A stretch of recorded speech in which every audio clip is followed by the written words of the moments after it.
Selamat pagi, saudara sekalian yang dikasihi Tuhan. Kita bersyukur hari ini kita masih diberikan kesempatan untuk menikmati hidup anugerah Tuhan.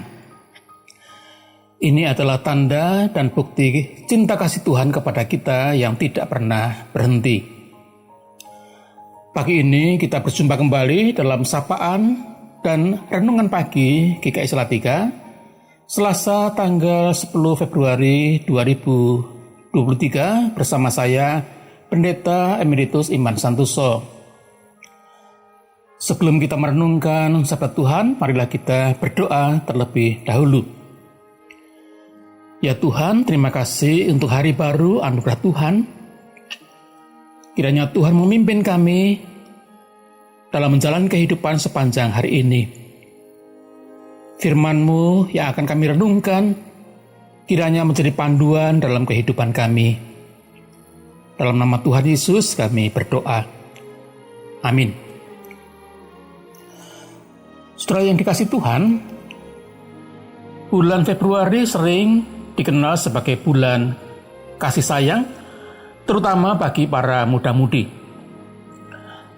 Tanggal 14 Februari kita kenal sebagai Hari Valentine, dan umumnya para muda-mudi itu saling memberi coklat. Hal ini baik-baik saja dan tidak salah. Namun ada baiknya jika kita merenung, apakah hanya pada bulan Februari saja kita menyatakan cinta kasih? Bagaimana dengan bulan dan tanggal-tanggal lain? Apakah kita tidak perlu menyatakan cinta kasih kita? Juga apakah cinta kasih hanya urusan anak-anak muda? Apakah anak-anak, pemuda, orang dewasa, dan lansia tidak perlu memberi dan menerima kasih? Bulan Februari ini, umat Kristen memasuki minggu-minggu Prapaskah. Dalam minggu-minggu Prapaskah, kita mengenang kehidupan Juru Selamat kita, Tuhan Yesus Kristus. Kita mengenang jalan hidupnya yang penuh dengan penderitaan sampai mati disalibkan. Untuk apa dan untuk siapakah semua itu ia jalani? Kitab suci menceritakan bahwa ia menderita bukan karena ia melakukan kejahatan.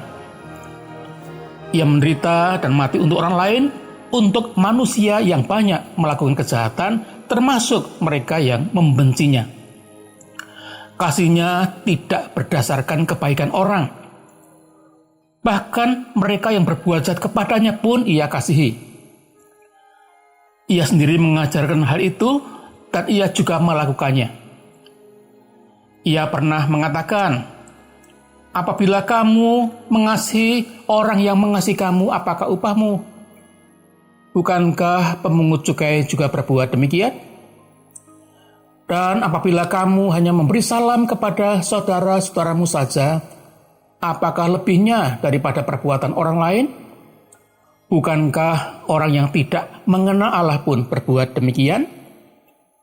Itu bisa kita baca dalam Injil Matius 5 ayat 46 dan 47. Para muridnya juga diajar agar mereka meniru Bapa yang di surga, yang menerbitkan matahari bagi orang yang jahat dan orang yang baik, dan menurunkan hujan bagi orang yang benar dan orang yang tidak benar. Matius 5 ayat 45. Inilah cinta kasih yang sebenarnya. Alkitab penuh dengan kisah yang menceritakan tentang kasih Tuhan Yesus kepada manusia. Kasih yang penuh pengorbanan, kepedulian, dan mendatangkan kebaikan bagi manusia. Ia juga tidak pernah berhenti mengasihi walaupun disakiti dan dikhianati. Tidak ada cinta kasih manusia yang dapat dibandingkan dengan kasih-Nya. Kasih Tuhan Yesus adalah kasih yang sangat berbeda dengan kasih manusia pada umumnya. Ia mengasihi tanpa syarat dan tidak menuntut balasan. Ia tetap mengasihi walaupun ia dibenci. Sungguh cinta kasih-Nya adalah cinta kasih yang tulus. Sangat penting bagi kita untuk selalu belajar darinya. Dengan jujur kita harus mengakui bahwa kasih kita kepada sesama dan kepada Tuhan sangat terbatas dan dengan embel-embel yang sangat banyak. Kita cenderung mengasihi mereka yang berbuat baik kepada kita, dan kita kurang atau bahkan tidak bisa mengasihi mereka yang tidak berbuat baik kepada kita. Kita juga berhenti mengasihi ketika kita kecewa. Kita berhenti mengasihi jika apa yang kita harapkan tidak terpenuhi. Marilah sejenak kita merenung dan menghayati apakah kita telah benar-benar merasakan cinta kasih Allah kepada kita. Sebab itulah sebenarnya yang menjadi dasar dan yang seharusnya menjadi alasan bagi kita untuk kita bisa mengasihi. Tanpa kita pernah merasakan dan menghayati kasih Tuhan, sulit bagi kita untuk mengasihi orang lain. Satu-satunya alasan yang benar untuk mengasihi adalah kasih Allah kepada kita.